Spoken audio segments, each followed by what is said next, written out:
अस्सलाम वालेकुम स्टूडेंट, कैसे हैं आप सब। आज हम स्टार्ट करने वाले हैं चैप्टर नंबर 2 का केस 3 हम आज स्टार्ट करेंगे।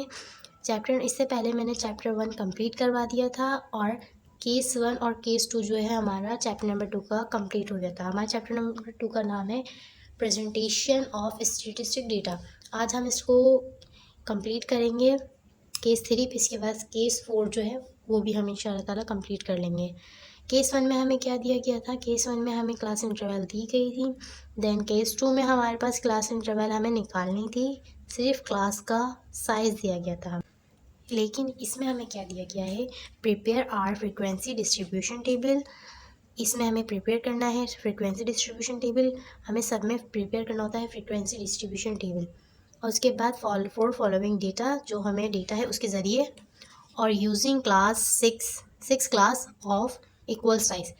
इसमें क्या चीज़ दी है? 6 क्लास। इसमें साइज़ नहीं दिया हुआ, इसमें इक्वल साइज़ की बात करिए। उसमें हमें साइज़ दिया हुआ था क्लास इंटरवल का, लेकिन इसमें हमें सिर्फ क्लास दी हुई है। क्लास इंटरवल का ना क्लास इंटरवल दी गई है हमें, ना हमें क्लास इंटरवल का साइज़ दिया गया है। सिर्फ इधर हमें बता दिया है कि क्लास हमारे पास 6 है और उनको हमें इक्वल साइज़ में करना है, यानी हमें जो है 1 2 3 4 5 6 ऐसे हमें क्लास इंटरवल करनी है। अब इसमें कितना डिस्टेंस रखना है हमें, और क्लास इंटरवल हमारी क्या होगी, कहाँ से स्टार्ट होगी, तो आज हम इसको सॉल्व करेंगे।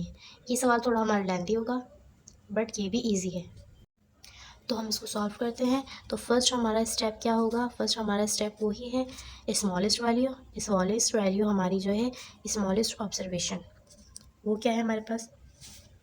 वो नंबर हमारे पास जो सबसे स्मॉल नंबर होगा वो हमारे पास स्मॉलेस्ट ऑब्जर्वेशन है। ये हमारे पास 8 है। देन सेकंड हमारे पास लार्जेस्ट वैल्यू होती है। लार्जेस्ट वैल्यू में हमारे पास लार्जेस्ट ऑब्जर्वेशन वो है, सबसे लार्ज ऑब्जर्वेशन इसमें क्या है, कहाँ है? लार्जेस्ट ऑब्जर्वेशन हमारी 65 है, ना इससे बड़ी है कोई वैल्यू और इससे छोटी कोई वैल्यू नहीं है। इसके बाद अब हमारी नई चीज़ क्या है वो देखते हैं। थर्ड हमारे पास क्या है? थर्ड हमारे पास है रेंज। रेंज कैसे निकलती है? लार्जेस्ट ऑब्जर्वेशन को माइनस कर देंगे हम स्मॉलेस्ट ऑब्जर्वेशन से, तो हम माइनस करके जो हमारे पास वैल्यू आएगी वो हमारे पास होगी रेंज। और नंबर ऑफ़ क्लास हमारे पास गिवन थी, हमने क्या निकालना था? ये था हमारा main size of the class interval. Class interval का हमें साइज़ निकालना है। वो साइज़ कैसे निकलेगा? रेंज को हम डिवाइड करेंगे क्लास इंटरवल से, तो क्लास इंटरवल का हमारे पास साइज़ आ जाएगा। अब क्लास इंटरवल का जब साइज़ आएगा तो उससे हम क्लास इंटरवल कैसे निकालेंगे?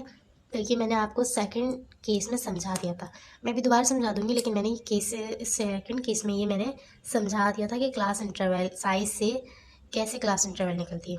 तो आज की वीडियो थी क्लास 6 पे, कि 6 क्लास से हम कैसे क्लास साइज़ ऑफ इंटरवल निकालेंगे और फिर साइज़ ऑफ इंटरवल से कैसे हम क्लास इंटरवल निकालेंगे।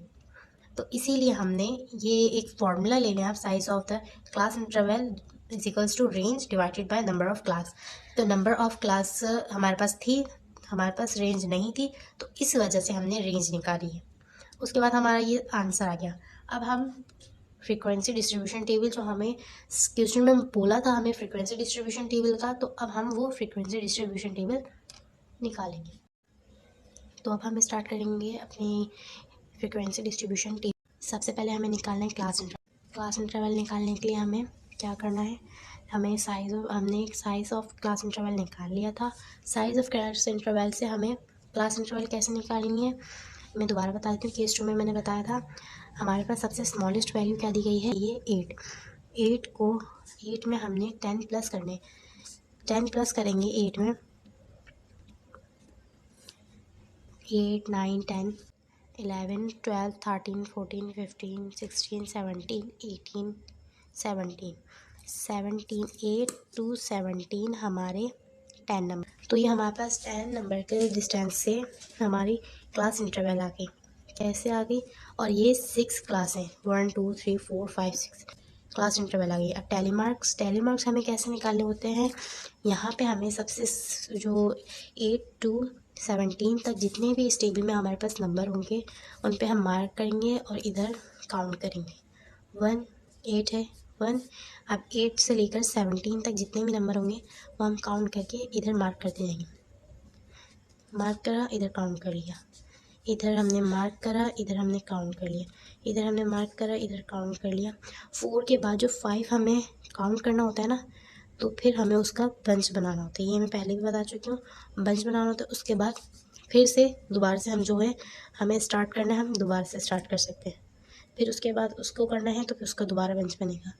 अब मैं ये करके दिखाती हूँ। तो ये हमारे पास टैली मार्क्स हो गए। अच्छा, अब टैली मार्क्स कंप्लीट करने के बाद हमें फ्रीक्वेंसी निकालनी है। फ्रीक्वेंसी कैसे निकालेंगे? ईज़िली मार्क को जो हम काउंट करेंगे उसके बाद हमारी फ्रीक्वेंसी आ जाएगी। ये 5, 5, 10, 11, 12, 13, 14, 14 हमारी फ्रीक्वेंसी आ गई। तो ये हमारी फ्रीक्वेंसी आ गई। टोटल फ्रीक्वेंसी हमारी क्या है? 70। उनको जब मैंने टोटल कर दिया तो ये आ गई 70। मिड क्लास कैसे निकलती है? हमारी जो क्लास इंटरवल है फर्स्ट, उसको हम इन दोनों को हम प्लस कर लेंगे, डिवाइड कर देंगे 2 से, तो हमारी क्लास इंटरवल आ जाएगी। तो इनको करने के बाद 8 को हमने 17 से प्लस कर डिवाइड कर दिया 2 से, तो हमारी मिड क्लास आ गई 12.5। तो ये हमारी सारी क्लास इंटरवल आ गई। अब इसके बाद क्लास बाउंड्री कैसे निकलती है? फर्स्ट हमारी जो क्लास इंटरवल होती है उसको 0.5 से माइनस कर देंगे, और देन सेकंड वाली जो होती है इसको 0.5 से प्लस कर देंगे। बस ये छोटा सा रूल है इसका। तो इस बार हम 0.5 से माइनस कर देंगे तो हमारी वैल्यू आ जाएगी 7.5। देन इधर हम प्लस करेंगे तो 17.5।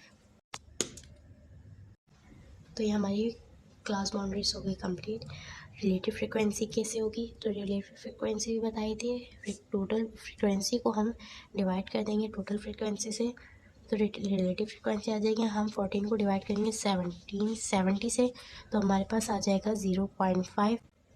तो ये हमारी वीडियो जो है कंप्लीट हो गई। केस 3 भी हमारा कंप्लीट हो गया। इसके बाद लास्ट हमारे पास केस 4 रहता है। वो कंप्लीट होने के बाद हम जो जाएंगे 5 ईयर की तरफ जाएंगे कि 5 ईयर में हमें क्या क्या क्वेश्चन दिए हैं। फिर देन हम देखेंगे कि चैप्टर नंबर 3 में क्या दिया गया है। तो ये हमारी वीडियो कंप्लीट हो गई है। अगर आपको वीडियो पसंद आई तो लाइक कर दें, वीडियो को शेयर कर दें, और अगर अभी तक आप चैनल पर नए हैं तो चैनल को सब्सक्राइब